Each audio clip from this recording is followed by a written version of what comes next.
I want to thank my patron supporters who are helping me to make more videos more often. If you'd like to become a patron supporter, please go to patreon.com/TJR, the original. Thank you for watching this video.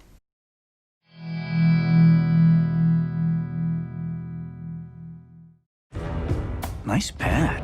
Richard. You haven't changed at all, Bruce. Hey everybody, this is TJR, and I just got finished watching the trailer for Batman Soul of the Dragon.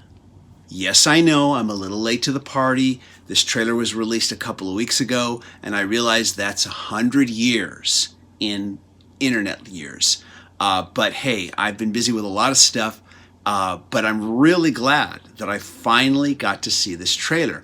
As you can see, I am smiling ear to ear about this upcoming direct-to-DVD and Blu-ray animated feature. Now, this film, first of all, it's Batman set in the 70s.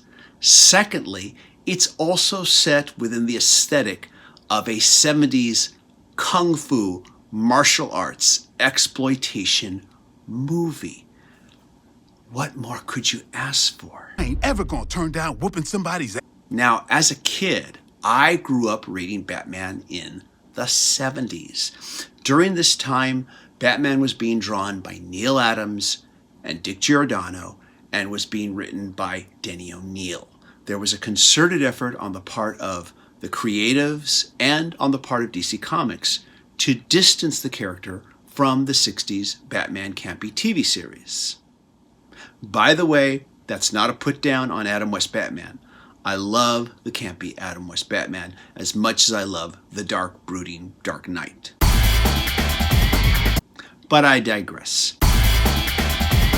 This film is also being brought to us by producer and animator Bruce Timm, who was one of the primary creative forces behind the 1990s Emmy Award-winning Batman the Animated Series. A series that many fans will argue gave audiences the most quintessential portrayal of Batman in any media. Now, of course, growing up as a kid in the 1970s, the Kung Fu movie craze was huge. Bruce Lee was just huge. He was a big thing. And I remember then as a kid thinking, yeah, if they make a Batman movie now, they've got to make him this crazy martial arts expert, you know? And I even thought maybe they should get one actor just to put on the costume who was the martial artist that could do all the crazy martial arts stunt, and then have a different actor actually play him, you know, since it might be hard to get an actor who could look the part but also do all the crazy martial arts stuff. So yeah, I'm just glad to know that I wasn't the only person who thought that Batman should be cross-pollinated with a 70s martial arts kung fu exploitation movie. I'm not expecting this to be any kind of great animated film, but I am hoping that this will be a really fun time. Now, one thing I want to point out is that even though this film is set in the 70s, nowhere in this trailer did they title this as an Elseworlds film. Now, in case you're not familiar, Elseworlds is a subheading that DC Comics has used for quite some time now in both comic books and in their animated direct-to-DVD films for stories that take place outside of the regular DC Comics continuity. But we're in 2020 now, we're approaching 2021. This character has been around since 1939. He has seen so many different iterations and reboots that I have to ask myself, really, what is canon anymore for this character? What is continuity?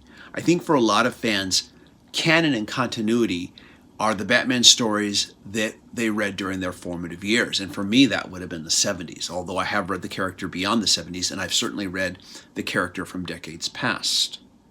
But I'm glad to see that they've actually decided to not even bother to put that on this particular release.